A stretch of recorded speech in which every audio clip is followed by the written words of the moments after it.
No, thank you. I want to thank all of you for being here for my TED Talk, which is called, What Do I Say? How to Support a Griever. There's a famous quote from Woody Allen, and I have to break the bad news to him. Right now, the human mortality rate is still 100%. And that means that the rate for grievers is also 100%. Because everyone is going to be touched and impacted. And you will need to know what to say, what to do, and how to help. So from random strangers on the street to the most precious, important people in your life, grief will touch them, and it will touch you. Some grief is really obvious. When you lose a parent, or a spouse, or a child, or a sibling, that's easy to identify. But there is also grief that is much less clear and obvious. The loss of a celebrity who touched your life. Public outpourings of grief when there's a public tragedy. The loss of a pet. There's even grief for things that aren't related to death. Miscarriage or infertility issues. A diagnosis of a chronic or a terminal disease. A child with a disability. There are lots of things, even positive things like having a child get married or move to college can still cause grief because they are a change. And we still need to know how to support those people even when their grief is not so clear or clear-cut. When we are working to support someone in the way that they need it most, we need to use the Spirit and have prayer so that we can do what Heavenly Father really wants us to do. Most people in our society are familiar with Dr. Elizabeth Kubler-Ross's 5 stages of grief. And a lot of people regard them kind of like a train journey, and you have to get from one station to the next station to make progress through your journey of grief. You have to begin it at your loss and continue on, hitting each station. But even Dr. Ross felt that that wasn't appropriate. She felt that they were more tools to help a person, and you will move in and out of the different stages, and every person will grieve differently. There's no one set way to grieve, which makes the process of helping a griever much trickier. There's 2 things we can do to help and support a griever. The first is physical support, and the second is emotional support. And truly, physical support is a lot easier. It's taking in food, or making sure someone has transportation to a chemo appointment. It's donating money when somebody has medical bills, or making sure that a widow is invited and taken and accepted at social events so that she's not so lonely. It includes making sure that people have food to eat, have clean clothes to wear to their funeral, or maybe food that doesn't cause nausea when they're dealing with radiation.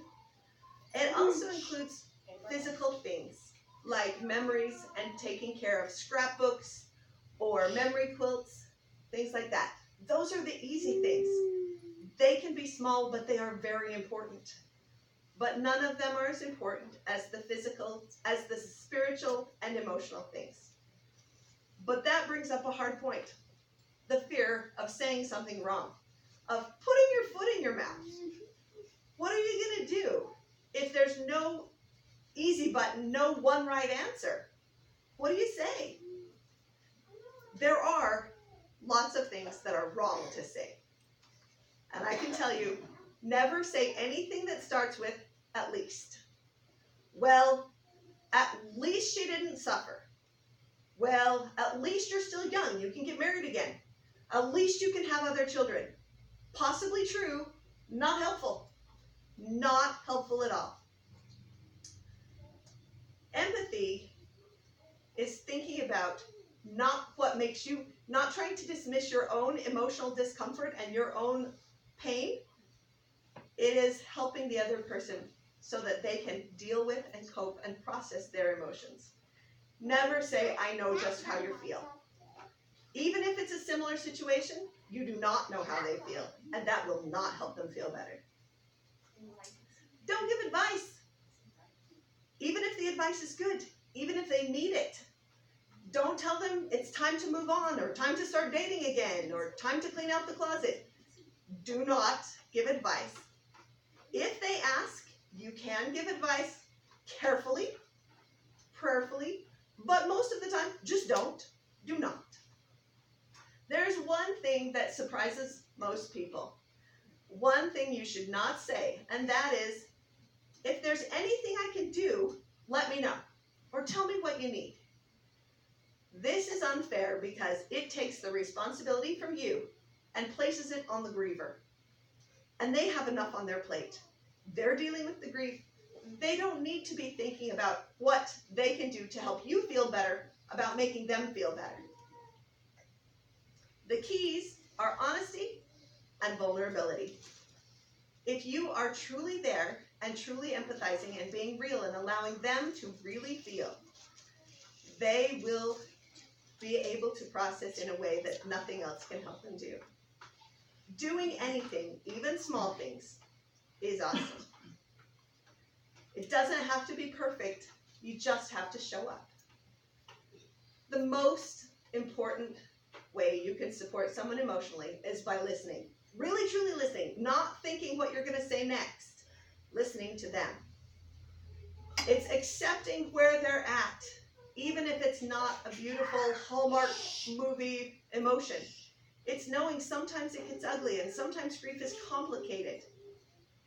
It's helping them remember, not just in the moment, but also days and weeks and years later. It's admitting the pain and the awkward and the difficulty of grieving and not trying to clean it up. Letting them feel what they feel. Feelings are not bad or good. They just are. And if you let a griever have their emotions, feel them and process them, they will be able to heal faster, but also they will be able to get through them much more cleanly than if they're trying to suppress them or make them more appropriate. Let even the hard feelings exist. Give them the grace to feel what they feel without trying to edit it or change it or be something different. Don't deny their reality. Don't try to dismiss it, and don't try to say things like, it was God's will, or anything that's dismissive of how they really hurt. You'll feel better. Chin up. You need to be strong for your kids. Those are not helpful things to say. There are things you can say. I'm so sorry. I don't know exactly how you feel, but I love you. I wish I could take your pain away. I wish I could make it easy. I always loved your mom's smile. Your dad was so important in my life, especially when he was my teacher. I would not be who I am without John. This is so hard. I wish I could be more help. I don't know what to say. You don't have to say the perfect thing. You just have to say the honest thing. And if you are honestly there and honestly real with them, that is the most loving, kind thing you can do for a griever. So, what's the takeaway? What do you need to do now? What is the point of this?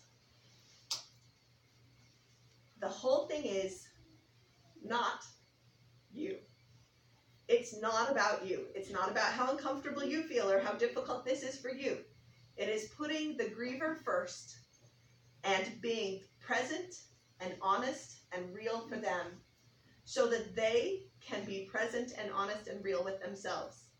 Grief is a gift because love is precious. And if we got rid of it, we would be getting rid of a gift from Heavenly Father. But it is a painful and awkward gift. And our real, true presence is the bravest, kindest thing that we can do. And it is the most Christ-like way to mourn with those that mourn. Thank you.